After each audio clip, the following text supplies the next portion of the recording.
स्वागत है। आज हम प्रस्तुत कर रहे हैं गोस्वामी तुलसीदास के कुछ सवैया छंद, कुछ नाचखरी, कुछ कवितावली से। कवितावली उनकी श्रेष्ठ कृति है, यानी काव्य कृति। काव्य का शिल्प और अलंकारों की विशेष छटा और विशेष रूप से जो काव्य सौंदर्य देखना है, काव्य शिल्प को अगर देखना है तो तुलसी की कवितावली को पढ़ना, उसके छंदों को सुनना एक अलग तरह का हमें आनंद प्रदान करता है। आज हम जो सवैया और कवित्व प्रस्तुत कर रहे हैं कवितावली से, उसमें प्रसंग है कि राम जी को वनवास के लिए आज्ञा हो जाती है। वनगमन के ये छंद है और घर से निकलते हैं। उसके बाद केवट से संवाद होता है। केवट से संवाद के बाद में नाव से पार कर जाते हैं और फिर वन में किस प्रकार से वो अपना जीवन निर्वाह करते हैं, किस तरह से वनेचर के जो वन में लोग हैं, वनेचर जातियां हैं, उनकी स्त्रियां सीता जी को देख करके क्या क्या आपस में संवाद करती हैं, ये सारे प्रसंग इन छंदों में आप सुन सकते हैं। तो सुनिए कुछ छंद। पुरते निकसी रघुबीर बधू, धर धीर दये मग में डग दोए, और झलकी भरे भालकनी जल की पुट सूख गए मधुराधर वय। फिर बूझती हैं चलनो अब केतिक पर्ण कुटी करे हो कित होए, तिय की लखिया तुर तापिय की अखियां अति चारु चली जल चोए। रघुवीर प्रिया यानी राम की प्रिया सीता जी यानी जानकी जी नगर से बाहर हुई हैं तो वे धैर्य धारण कर मार्ग में 2 कदम चलती हैं। 2 कदम चली, 2 डग चली, और इतनी वो सुकुमार हैं तो अपनी सुकुमारता के कारण उनके मस्तक पर, उनके ललाट पर पसीने की बूंदों आ जाती हैं, पसीने के कण छलक आते हैं, और दोनों उनके जो मधुर अधर पुट हैं वो सूख जाते हैं।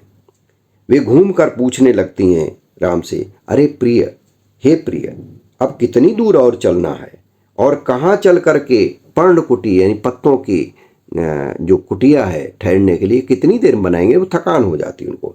पत्नी की ऐसी आतुरता देख करके प्रियतम का यानी राम का प्रभावित होना स्वाभाविक है, और अत्यंत मनोहर आंखों से उनके जल यानी आंसू बहने लगते।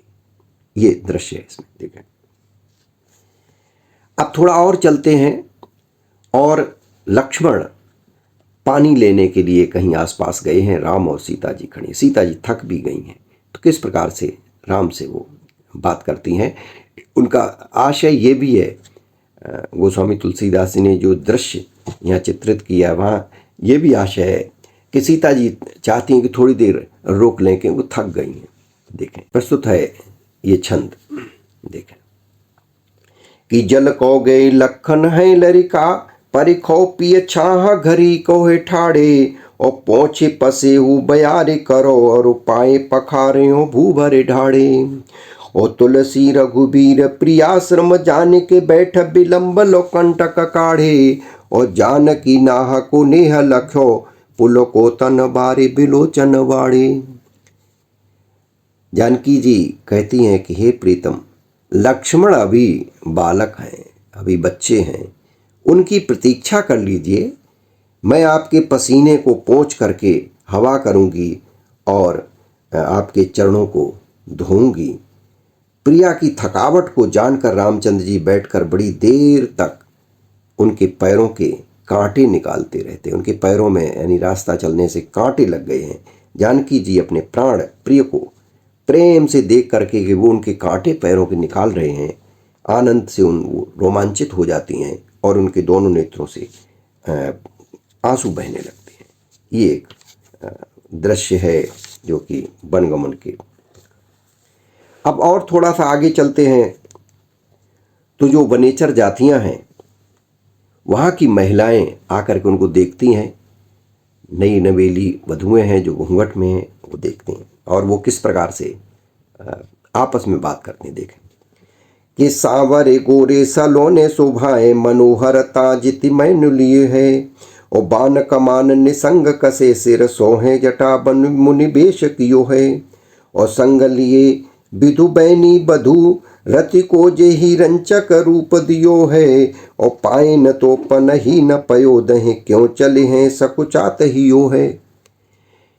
तो वो स्त्रियां आपस में बात करती हैं कि जो श्याम और गौर वर्ण के बालक स्वभाव के ही हैं, ऐसे सुंदर लगते हैं, ये हैं तो ये बालक ही। इन्होंने मनोहरता में कामदेव को भी जीत लिया है, इतने सुंदर हैं ये। धनुष बाण लेकर और तरकस कसे हुए, इनके सिर पर जटाएं सुशोभित हैं, और इनमें मुनियों का सा वेश है, यानी इन्होंने मुनियों जैसा वेश बना रखा है। साथ में ये चंद्रवदनी स्त्री को लिए हुए हैं, जिसने रति को अपना थोड़ा सा रूप, यानी रति इसके सामने कुछ भी नहीं है। सीता जी का जो स्वरूप है वो रति के सामने कुछ नहीं है, यानी रति को इन्होंने थोड़ा सा रूप दे दिया है। हृदय सकुचाता है कि इनके पैरों में जूते नहीं हैं, और ये पैदल कैसे चलेंगे।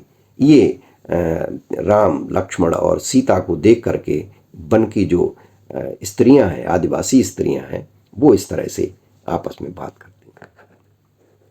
फिर कल्पना करती हैं कि भाई इतने सुंदर, इतने कोमल राजकुमार हैं, इनको चूंकि राम वनगमन की जब बात हुई तो फिर वो कथा, उसका जो प्रसंग है वो पूरे बहुत दूर दूर तक फैल गया, तो वन में ही फैल गया होगा। उन्होंने भी सुन रखा होगा कि ऐसे कोई राजा दशरथ हैं, दशरथ के यहाँ से राम लक्ष्मण और सीता को वनवास दिया गया है।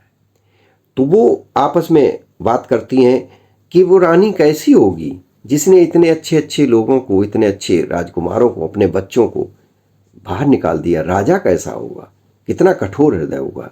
एक छंद में तुलसी ने इसको बांधा है, देखें।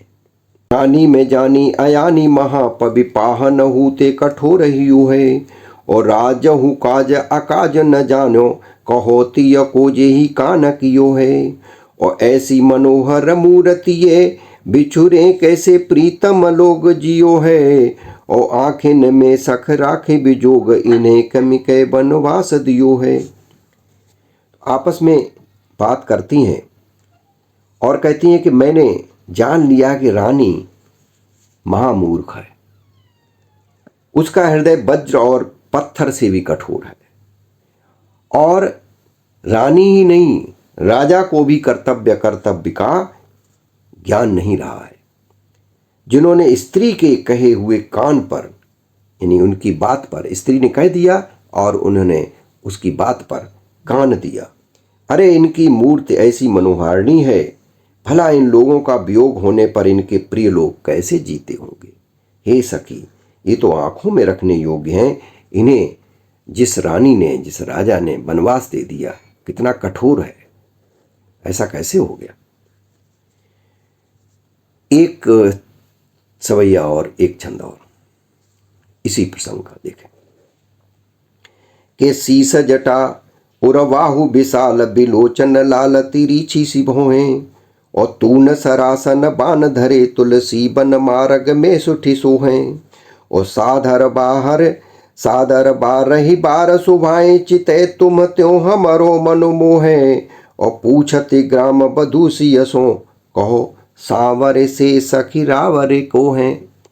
अब ग्राम बधू जो नैबेली बहुएं हैं, वो बड़ी प्रकारांतर से बड़ा घुमा फिरा करके पूछती हैं, घूंघट से थोड़ा सा अपना मुख निकाल करके, कि ये जो सांवरे से हैं, हे रानी से पूछती हैं, सीता जी से पूछती हैं, ये कौन है आपके।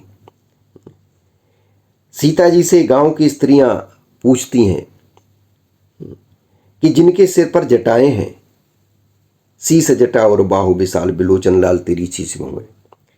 शीस पर जिनके जटाएं हैं, वक्ष स्थल और भुजाएं जिनके विशाल हैं, नेत्र अरुण वर्ण के हैं, यानी लाल कमल के समान हैं। भौहें तिरछी हैं, जो धनुष बाण और तरकस कसे हुए हैं, वन के मार्ग में बड़े भले जान पड़ते हैं। और स्वभाव से ही आदर पूर्वक बार बार तुम्हारी तरफ देख कर, यानी सीता जी से पूछ रही हैं, तुम्हारी तरफ देख करके हमारा मन मोह लेते हैं। अरे बताओ भाई, ये सांवले से कुंवर आपके कौन लगते हैं। यानी एक तरह का हास परिहास सा भी है कि ये जो सांवरे से कुंवर हैं, ये ये आपके कौन लगते हैं, कौन हैं आपके। तो ये गांव की स्त्रियों का जो स्वभाव है वह तुलसी ने अपने छंदों में, अपनी कविताओं में और अपने काव्य में उनका बहुत ही नैसर्गिक रूप, यानी जिस तरह से होता है इस तरह का वाद ये उनका लोक अनुभव ही है कि उन बातों को वो अपनी कविता में, अपने काव्य में, अपने छंदों में, सवैयों में, कवित्व में, वो दोहों चौपाइयों में भी वो बड़ी कुशलता के साथ में ले आए हैं। इसीलिए कहा जाता है कि तुलसीदास जी राम भक्त तो हैं ही, वो काव्य शिल्पी भी हैं, बड़े काव्य शिल्पी हैं। उनको लोक जीवन की बहुत अच्छी पकड़ है, उनको अलंकारों का बहुत ही अच्छा अनुभव है, भाषा पर उनका अधिकार है, लोक भाषा और जो मानक भाषा है दोनों पर उनका अधिकार है, क्योंकि संस्कृत के वो प्रकांड विद्वान थे। तो ये जो तुलसी की बहुत सारी विशेषताएं हैं काव्य की, यह उनके अलग अलग काव्यों में अलग अलग रूप के लेकर के विकसित हुई हैं और वो उन्हें देखा जा सकता है। अगर तुलसीदास को आपको पूरा समझना है तो उनकी बहुत सारी रचनाओं को के साथ साथ कवितावली को जरूर पढ़ना होगा। कवितावली पढ़ेंगे तो लगेगा कि तुलसीदास में एक बड़े काव्य शिल्पी हैं। आज के लिए बस इतना ही।